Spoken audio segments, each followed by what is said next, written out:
Assalamualaikum warahmatullahi wabarakatuh. Stop di sini dulu. Bismillahirrahmanirrahim. Alhamdulillahirabbil alamin wassalatu wassalamu ala asyrafil anbiya'i wal mursalin sayyidina Muhammad wa alihi washabihi ajmain. Amma ba'du. Langsung saja karena kita diberi waktu, saya mewakili Naat hasil riset tim 9 Naat selama ini tentang Wali Songo, baik yang Al-Husaini ataupun yang Al-Hasani, akan mempresentasikan dengan judul sebagai berikut: Risalah Wali Songo berdasarkan manuskrip Jawa, manuskrip Yunan, dan manuskrip Bukhara. Nih yang penting, bukan kata saya, kata manuskrip Yunan, manuskrip Jawa, Yunan, Bukhara. Sehingga kalau mau komplain, jangan komplain saya, nanti komplain ke manuskrip. Untuk translator sambil lalu dibisik-bisiki, biar tahu nanti anunya apa maksud saya itu.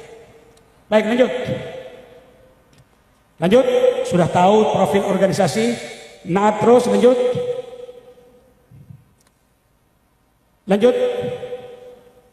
Nah, ini Naat waktu deklarasi Naat dulu tahun 2017. Lanjut lagi.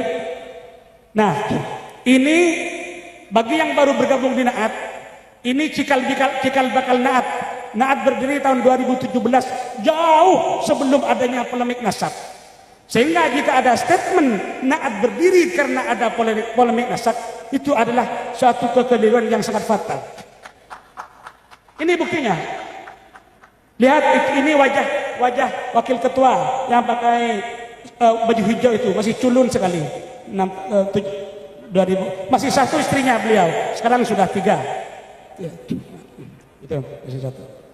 Ya, ini bukti bahwa Naat berdiri 2017 bukan bermaksud merungkatkan nasab seseorang, bukan Naat berdiri bukan untuk caci maki, tapi Naat berdiri untuk menyatukan yang terserak, menyambung silaturahim. Ini tujuan Naat. Lanjut. Nah, ini mengumpulkan yang terserak, menanam, tidak hanya memanen. Ini visi utama Naat. Lanjut. Nah, ini pengurus, beliau yang menanti saya, beliau pengasuh pondok pesantren Sidogiri, ketua dewan mustasyar, beliau Rois Suriah Kiai Hasan Malik yang sekarang pakai kopiah hitam ini, tidak mau ke katanya pakai preman saja. Tadi setelah saya tanya, yang terakhir saya. Lanjut. Dewan pengurus. Nah, ini LP3SN, ini bagian nasab, ini tugasnya. Ayo lanjut. Nah, ini juga bukti bahwa Naat ini berdasarkan manuskrip yang didapat oleh Naat sejak tahun 2019. Ini isbat dari Naqabah Sadatin Ashraf bil Mamlakah Al-Maghribiyah Syarifah yang dikeluarkan oleh Naqib Maulai Muhammad Rashid tahun 2019. Ini sudah jelas bahwa Naat ini lain jalur dengan para habaib. Naat ini bukan al-madhan. Ini buktinya sejak 2019, bukan karena ada polemik nasab kemudian Naat lari dari al-madhan, bukan. Bayangkan 2017, 18, 19, 5 tahun sebelum polemik nasab, Naat sudah tidak al-madhan. Silsilah pada Wali Songo ini. Lanjut. Nah, ini syahadat dari Naqab Ashraf Pakistan yang barusan 2024. Nih, dari Syekh Jamaluddin Al-Kabir, Naqabah Pakistan. Lanjut. Ini dari juga Syekh Jalaluddin yang makamnya ada di makam Dawa Doromukti. Ternyata beliau itu saudara daripada Jumadil Kubra. Menurut mana? Menurut manuskrip Yunan yang datanya sebentar lagi akan kita saksikan bersama. Ini, lanjut. Nah, tuh. Naat ingat ya, Naat tidak pernah mengisbat nasab Wali Songo ke atas. sesuai dengan anggaran dasar Naat. Yang mengisbat Wali Songo ke atas itu adalah para nakib-nakib internasional ini. Ketika ada permasalahan tentang nasab Wali Songo, katakanlah ada selisih nama, ada beda nama tentang nama-nama pada kakek-kakek Maulana Jumatul Kubro atau kakek-kakek Maulana Ishaq bin Junaid, itu bukan urusan Naat, itu urusan Naqabah yang mengisbat. Makanya kita datangkan Naqabah, nakib internasional itu agar supaya jelas semuanya bahwa kita ini tidak mengarang, bahwa mereka yang mengisbat Wali Songo itu. Adapun Naat mengisbat dari kita yang hidup ini sampai kepada Wali Songo. Makanya panjenengan semua yang punya susun galur kepada Wali Songo, baik jalur laki-laki atau jalur perempuan, laki-lakinya ke Mataram, laki-lakinya ke Cina, laki-lakinya kemana saja, tapi dari ibu masih bersusur galur kepada Wali Songo dan kerabatnya, silahkan minta isbat nasab kepada Naat, dan Naat siap kapanpun. Ingat, sampai Wali Songo, adapun Wali Songo ke atas, Naat menggunakan metode istilhat, yaitu menggandeng isbat Maulana Ishaq bin Junaid dan isbat Jumatul Kubro digandeng dengan isbat yang dikeluarkan oleh Naat. Kalau mau langsung boleh nanti. Ini kita sudah ada kerjasama dengan nakib Pakistan agar supaya membuat tidak usah pakai dua syahadah, satu syahadah disatukan. Nanti tanda tangannya ada Naat dan juga nakib Pakistan. Semoga nanti Maroko juga demikian. Amin. Lanjut. Ini leluhur Wali Songo sejak tahun 2000-an. Ini kita terpana, terlena dengan keabadian. Kita semua terlena bahwa kita ini Wali Songo, jangankan di Indonesia, di Malaysia juga seperti itu. Tahun 2000, 2001, 2002, semuanya Wali Songo disusur galurkan kepada Syed Abdullah bin Abdul Malik Al-Madhan yang bersumber daripada kitab Syamsul Dhakhirah. Padahal kita ini punya manuskrip. Naat ada 3 peti manuskrip. Contohnya sebentar lagi saya display. Semuanya tidak bersusur galur pada Al-Madhan. Tidak ada yang seperti itu. Baru 2018 kita sadar. Kita dibuka hati kita oleh Allah. Ternyata Wali Songo tidak ke Al-Madhan, jalur sendiri. Terus lanjut. Nah, pembahasan, mari kita bahas silsilah Wali Songo berdasarkan manuskrip Madura tahun 1800, yang tertua di Madura itu tahun 1624 Masehi, yang termuda tahun 1800-an, sedangkan manuskrip Yunan tahun 1600-700, manuskrip Bukhara ini abad 15 dan 16, lebih tua lagi. Dan juga disertai dengan data-data pendukung. Mari kita kupas satu persatu. Ayo kita buka manuskrip Jawa, biar penjenengan tahu. Lanjut. Nah, ini kita temukan di Pamekasan manuskrip tahun 1800. Manuskrip pendek tertulis bahwa langsung aja Syekh Jumatul Akbar bin Zainul Husain bin Jumatul Kubra bin Zainul Alim bin Zainul Abidin bin Husain bin Fatimah binti Rasulullah Muhammad. Silsilah pendek, semuanya pakai gelar. Yang tidak pakai gelar hanya di atasnya, yaitu Husain, Zainul Husain. Nomor 6 Zainul Husain. Nah, jadi ada titik terang bahwa Jumatul Kubra atau kakek Ibrahim Asmoro itu bernama Husain. Itu intinya. Ke atasnya kemana Husain? Kita cari ke manuskrip di daerah tempat kelahirannya. Ayo lanjut. Nah, ini manuskrip Sendang. Manuskrip Pangkalan juga ditemukan itu. Aputra Syekh Jabir Akbar Husain, aputra Syekh Jabir Akbar Husain juga berputra Syekh Jabir Akbar. Jelas. Ke atasnya Zainul Husain, Zainul Alim, nama-nama yang kata nakib Pakistan. Setelah saya tanya, is this correct? No brother, this is incorrect all. When I asked the field of manuscript Jawa to nakib Pakistan, my friend, namely Syed Al Abbas, he answered that it is not correct all. The name in manuscript Java is not correct, right? Dikit-dikit bahasa Inggris ya, little kata orang Madura, little Inggris. Lanjut. And then ini lagi manuskrip pada kertas daluang yang lebih tua lagi. Syekh Jumadil Adbar Aputra Syekh Maulana Ishaq Aputra. Sama ini ada bin Husain bin Jumadil Kubra. Nah, ke atas. Semuanya sama-sama gelar. Banyak manuskrip seperti itu. Bahkan kemarin saya di rumah Mas Erwin buku kuno, beliau itu seorang kolektor di Sidoarjo. Saya baca bin Husain, semua naskah seperti itu bin Husain. Bukan bin Jalaluddin, bin Abdullah bin Abdul Malik, bukan, tapi bin Husain. Dari mana Jalaluddin ini datangnya? Saya kok dah habis pikir. Ya, ini. Terus kemudian, lantas Husain ini siapa? Nah, ini manuskrip Yunan tahun 1600 sampai 1700. Ini menulis silsilah Jamaluddin Al-Kabir. Ini. Dan subhan ada yang merah-merah itu ya, dada. Apa itu? Laser.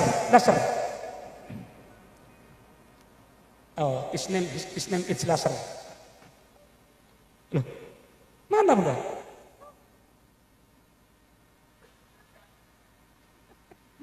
Tidak tembus. Ini. Nih. Di sini Husain di manuskrip Yunan tahun 1600 sekian. Ini saya tanya tadi kepada Sayyid Ali Abbas, wahai my brother, I ask you, is this manuscript only one or banyak halaman? Bahasa Inggris gitu. Ada how many paper?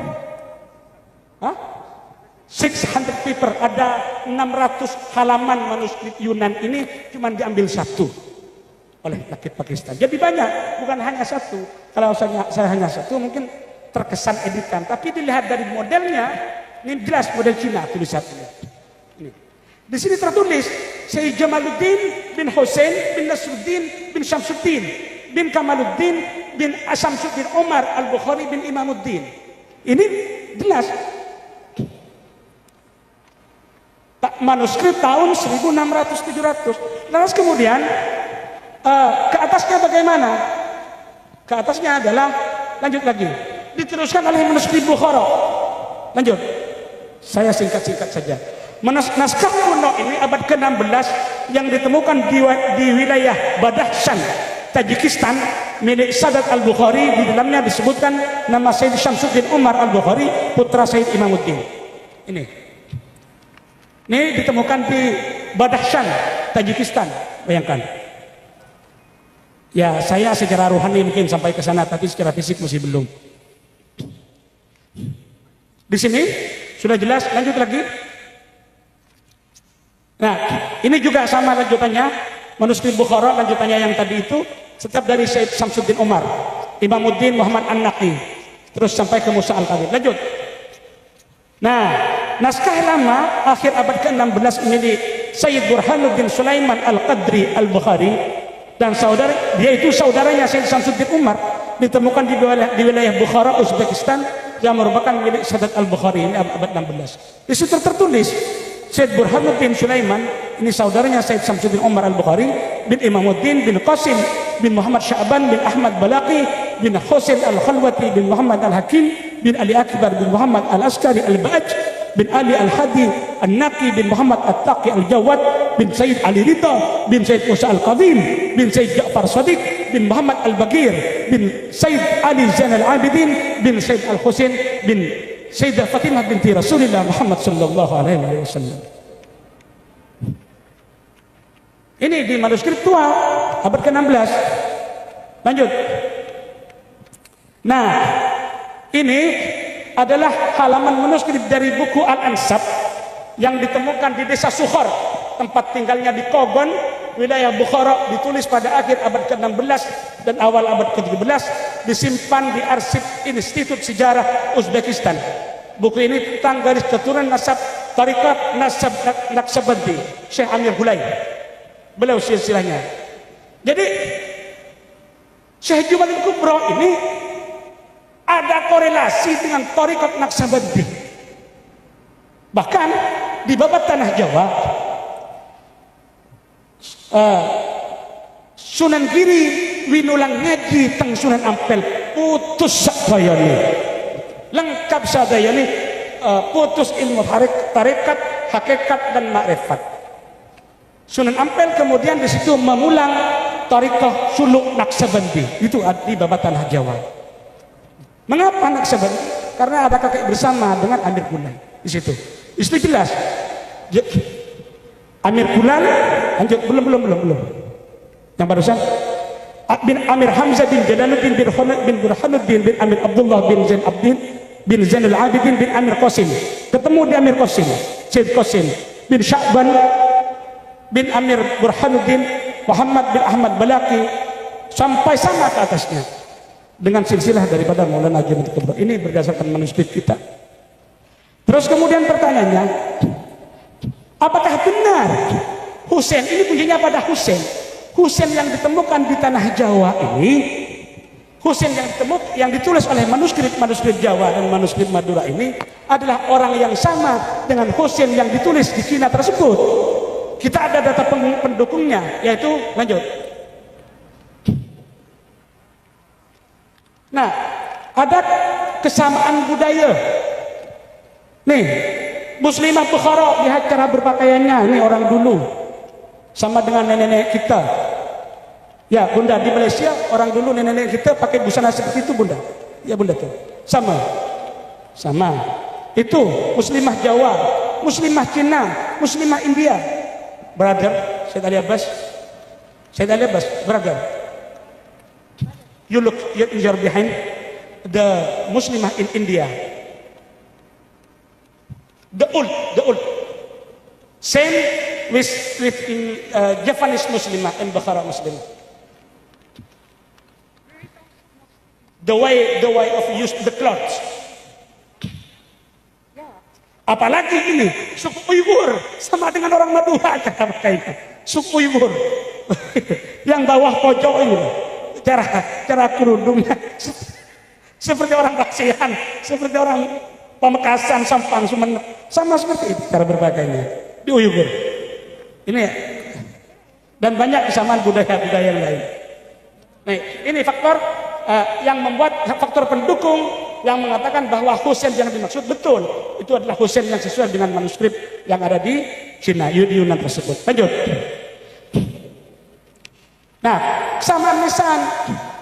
Nah, ini sering diinterpretasikan oleh orang hanya karena kesamaan lisan langsung dia dikatakan sebagai din.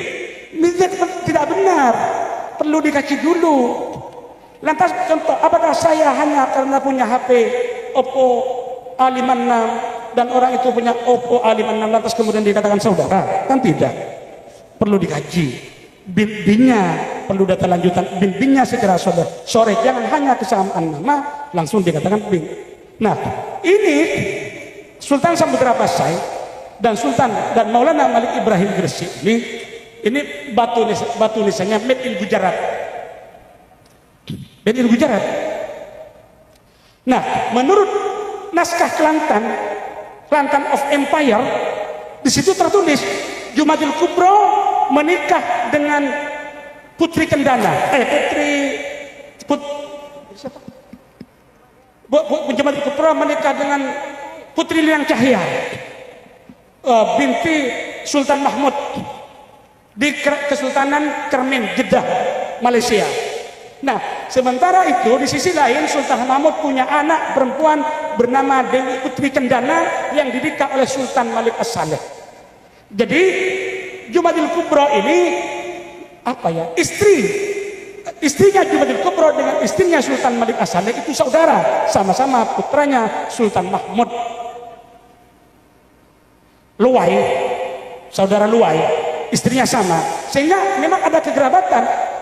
Mengapa sementara Jumadil Kubro punya cucu dalam manuskrip Kelantan itu punya cucu Maulana Malik Ibrahim, sementara Maulana Malik Ibrahim ini sama nisannya dengan Malik As-Saleh. Mengapa kok sama? Karena Pak Uwa atau di kakek, karena kakek dari ibunya. Datanya ada kita di Kelantan of Empire. Lanjut. Kesamaan madhab menurut Babat Pajang membuka tabir sejarah yang terabaikan bahwa Kesultanan Demak Bintara selama 70 tahun sebelum bermadhab Syafi'i terlebih dahulu menganut madhab Hanafi. Bukan kata saya, tapi menurut Babat Pajang. Bahkan ada manuskrip Semenep yang mengatakan bahwa Maulana Junaid Kubra ala madhabil Hanafi, Maulana Ibrahim Asbara, Maulana Ibrahim wa ala madhabil Hanafi. Ada manuskripnya. Di samping bukunya Profesor Slamet Mulyana tidak kita tampilkan karena katanya kontroversi, dan juga naskah Sampokong tidak kita tampilkan karena kontroversi. Kita ambil data-data yang lain. Ini.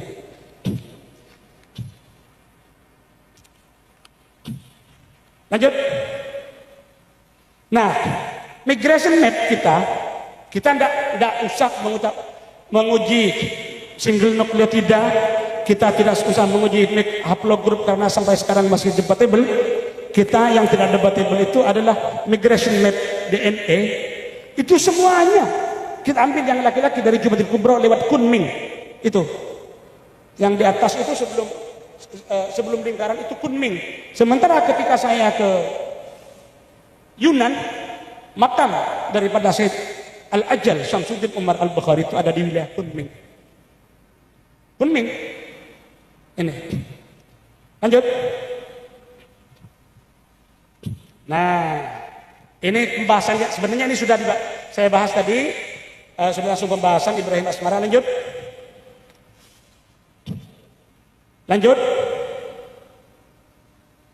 Nah, Husain bin Nasruddin dalam manuskrip Yunan tertulis bahwa Syed Husain putra Syed Nasruddin ini punya putra 7. Satu Ummu Kulthum. Ummu Kulthum ini satu Ummu Kulthum ya, your grandmother, Ummu Kulthum. Nah, Fatimah or Ummu Kulthum, your grandmother. Fatimah. Putra kedua Jamaluddin Al-Kabir, jelas di manuskrip tadi. Ketiga Sayyid Diyauddin, ini keturunannya saya tidak tahu di mana keturunannya ini. Terus keempat Sayyidah Fatimah menikah Sayyid Fawruzuddin Al-Jilani, menurunkan Sayyid Ali Abbas ini. Keturunannya ada di Pakistan. Dulu masih Al-Hind, Hindustan dulu. Terus yang kelima Syed Abdul Aziz juga kita tidak tahu keturunannya. Keenam Syed Nuruddin Hasan. Ketujuh Syed Jalaluddin. Dalam Babat Babat Tuban tertulis bahwa Raden Abdurrahman Arya Teja, Raden Abdurrahman itu setelah dengan istri yang pertama dari Manila, Filipina, menikah dengan Raden Ayu Arya Teja, putri Raden Aryu, putra Raden Arya Dikoro, lalu bergelar Arya Teja. Abdurrahman itu kemudian menjadi Bupati Tuban bergelar Arya Teja. Beliau Abdurrahman itu putranya Syekh Jalaluddin Yai Makam Dowo yang masih kerabat dengan Sunan Ampel. Ternyata ini Jalaluddin ini, dan di data Cina tidak tertulis Jalaluddin sama Jamaluddin tidak tertulis. Yang Diyauddin ada, Abdul Aziz ada sepertinya. Yang Jalaluddin tidak ada. Ini terus lanjut Syed Ajal lagi, bukan urusan saya, urusan Syed Abbas. Terus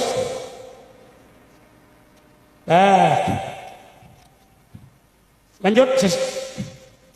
Nah sekarang berdasarkan manuskrip Jawa, Serat Panangan Tapas Darah Dalim Jogja, Maulana Junaid Kubra berputra 21 orang. Kemudian ditambahi berdasarkan data Kelantan, ditambahi Ali Nurul Alam dan Barakat Zainal Alim. Itu data Kelantan. Totalnya 23 sementara yang tercover, tapi menurut data orang Jawa itu ada 21 orang. Satu Maulana Sultan Tajuddin Ahmad Al-Kubra, dua Maulana Sultan Muhyiddin Muhammad Al-Kubra, tiga Siti Rahimah, empat Maulana Abu Ahmad Ishaq Imam Pasai. Ini yang distorsi. Manuskrip Madura, manuskrip tahun 1700 menulis Sunan Giri bin Maulana Ishaq nomor 4 ini, Imam Pasai ini, tapi oleh Serat Wali Sana yang ditulis tahun 1490 Masehi dibantah. bahwa Ibrahim Asmoro ini dengan Maulana Ishaq itu bukan saudara kandung, tapi saudara ipar. Saudara ipar. 5. Maulana Ali Ibrahim Asmara, ayah Sunan Ampel. 6. Syekh Samsuddin. 7. Syekh Arif, Syekh Samsud Tabaris alias Muhammad Kebungsuan, datuknya daripada Kanda Tengku Maharani, Syekh Muhammad Kebungsuan.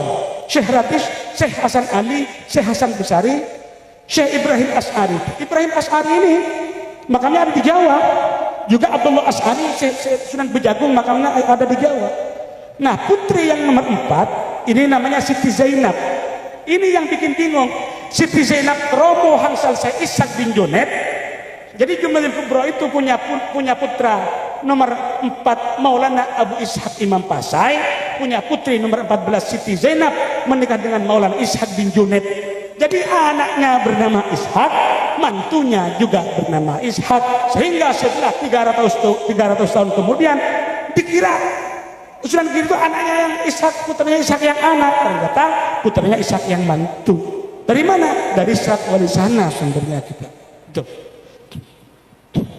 Nah, Maulana Ishaq bin Junaid ini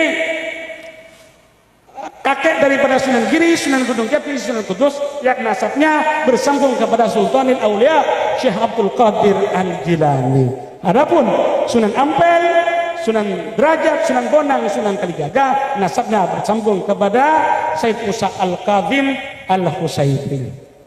Nah, jadi Wali Songo ada 2. Coba buka terakhir. Tabel, lanjut. Ini cara mengajukan syahadah nanti gampang. Lanjut. Ada. Jadi secara umum Wali Songo itu nasabnya terbagi 2.